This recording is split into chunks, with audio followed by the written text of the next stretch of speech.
The momentum and excitement at the time was so great because there was just like this new thing happening and no one could quite pinpoint it, but we knew that we were a part of it. There are some bands that are pretty good every night, and then there are bands that can either be the greatest band in the world or a total fucking train wreck. And Nirvana was kind of one of those bands. Turned on MTV and there we were. Almost like the Beatles, you know? It's like Nirvana mania. I was in pain too, and that really adds to the anger in our music. It really does. Kind of grateful for it. I'm trying to put too much meaning into my lyrics. People would take it too literally. They think we were being serious because no one sees the funny side of us. So I decided to be really blunt and bold. Compel the mainstream. And see, there's one thing you have to remember about Nirvana is Nirvana didn't go to the mainstream. The mainstream came to Nirvana, and that was our big crisis. I want to change our style of music. I want to do something different, and I want to have enough guts to do that. If it alienates people, that's too bad.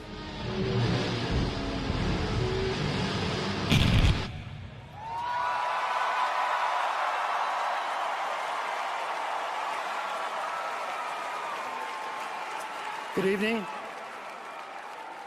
I'm Michael Stipe. I'm here to induct Nirvana into the Rock and Roll Hall of Fame.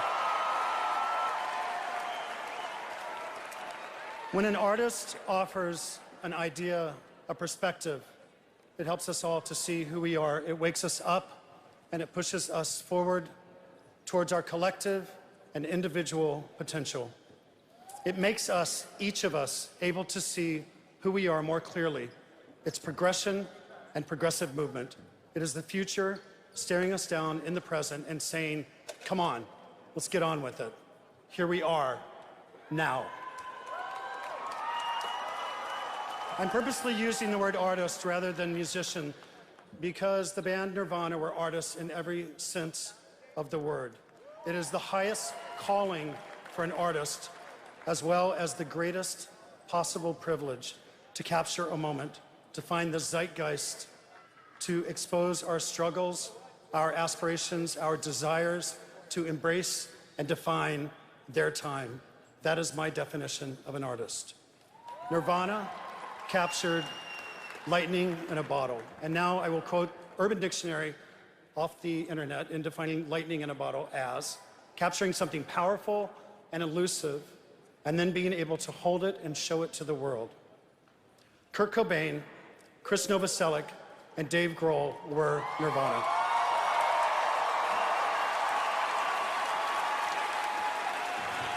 The potency and the power of their defining moment has become, for us, indelible.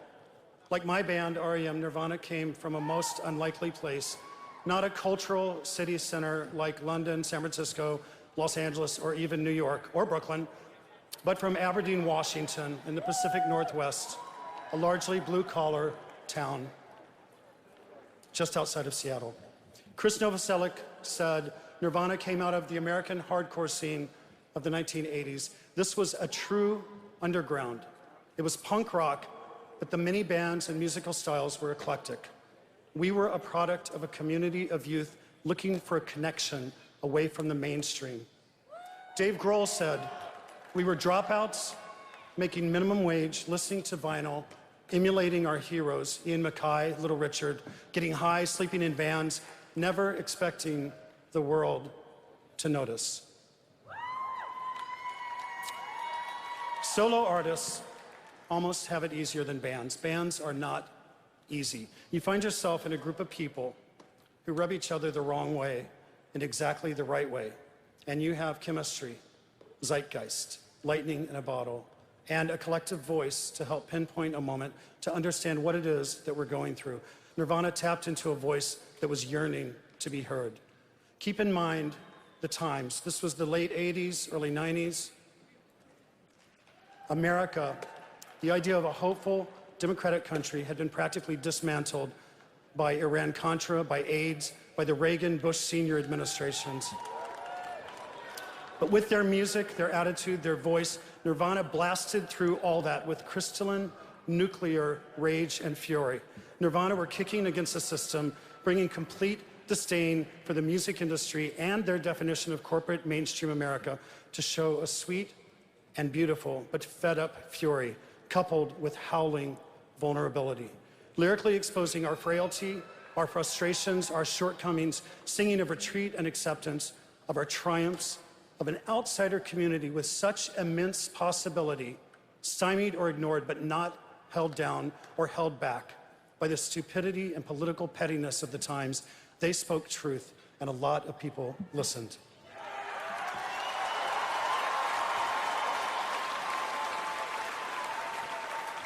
They picked up the mantle in that particular battle, but they were singular and loud and melodic and deeply original. And that voice, Kurt, we miss you. I miss you.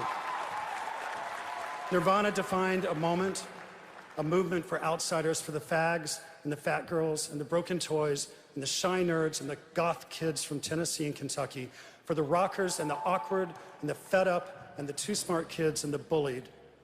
We were a community, a generation, in Nirvana's case, several generations. And the echo chamber of that collective howl, and Allen Ginsberg would have been very proud here. That moment and that voice reverberated into music and film, into politics, into worldview, and so many fields in so many ways and in our lives. And this is not just pop music. This is something much greater than that.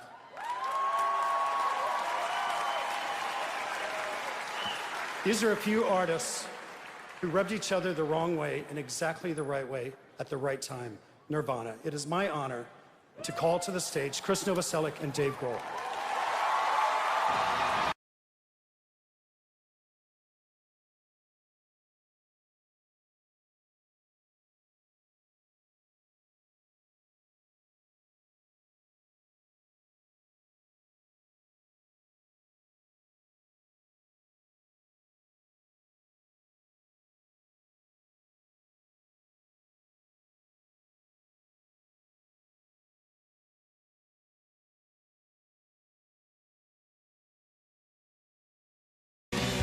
Thank you very much.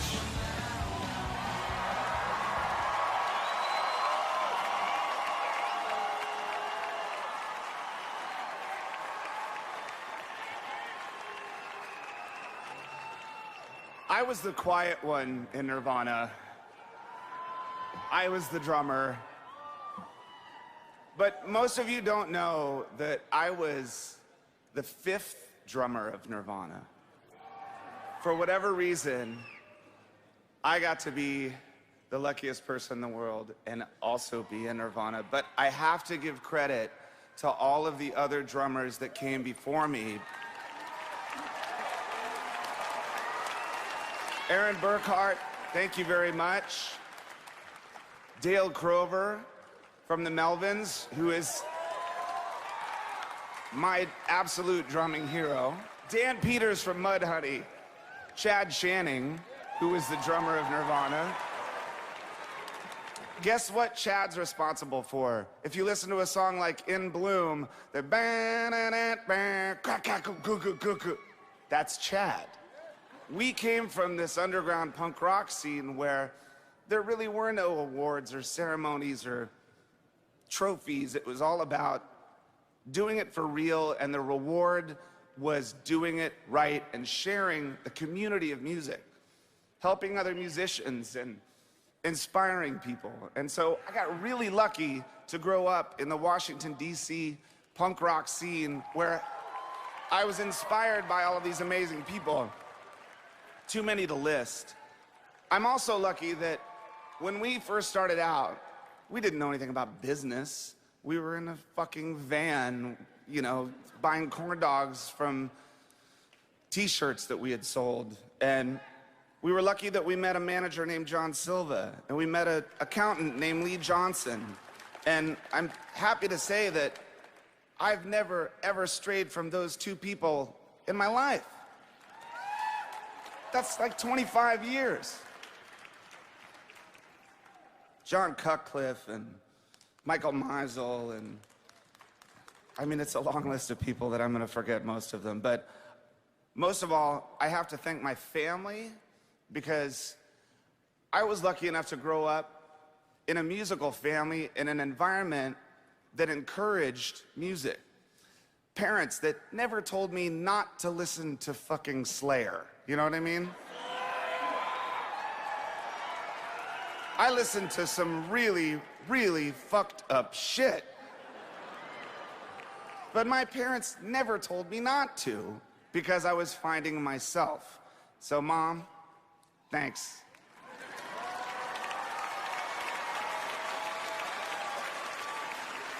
Thanks for letting me drop out of high school.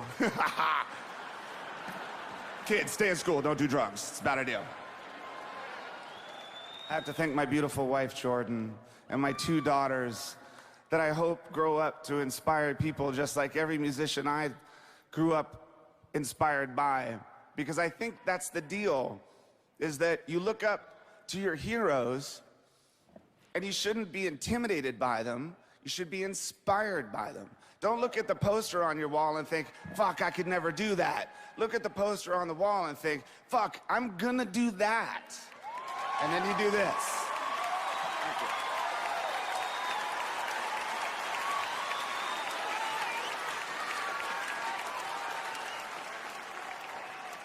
Thank you, Michael, for that great induction and the Rock and Roll Hall of Fame.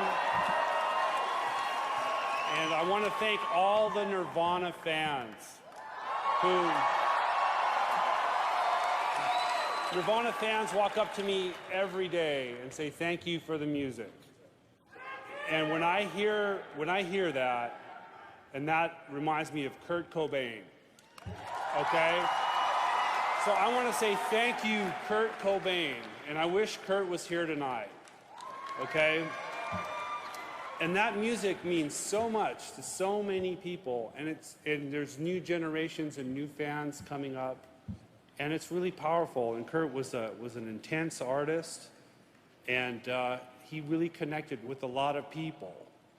And and when Nirvana, we started in Aberdeen, Washington, in Washington State, and we had an infrastructure there to support us. There was a music community. I want to thank Sub Pop Records,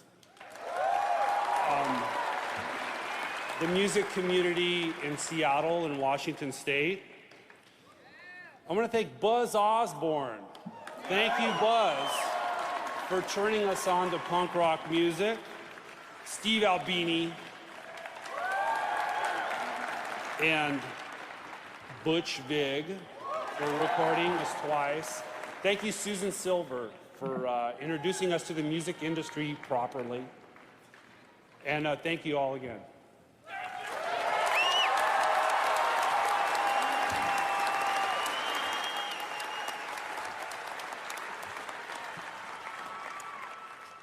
I'm probably gonna cry. I'm already crying. Because he'd be so proud.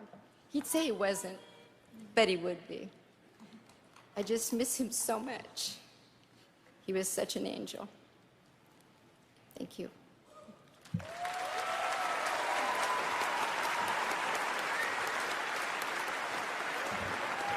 You know, I have a big speech, but I'm not gonna say it. Hi. We all start bands when we're kids, and this is my family I'm looking at right now, all of you. Brother Michael, Brother Chris, Grandma Wendy, Mr. Grohl. Come on, David and Crispin.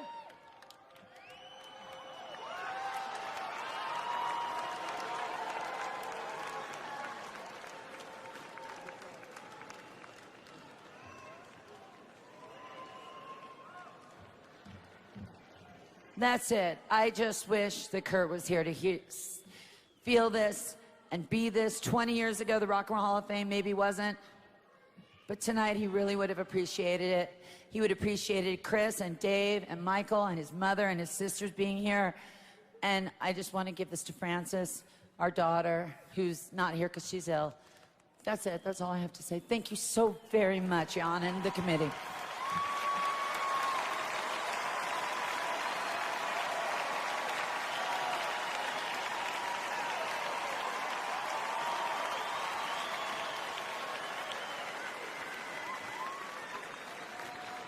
We're going to have a few ladies joining us tonight. So here is a lady who I can't believe is not in the Rock and Roll Hall of Fame, who should be. Ladies and gentlemen, Joan Jett.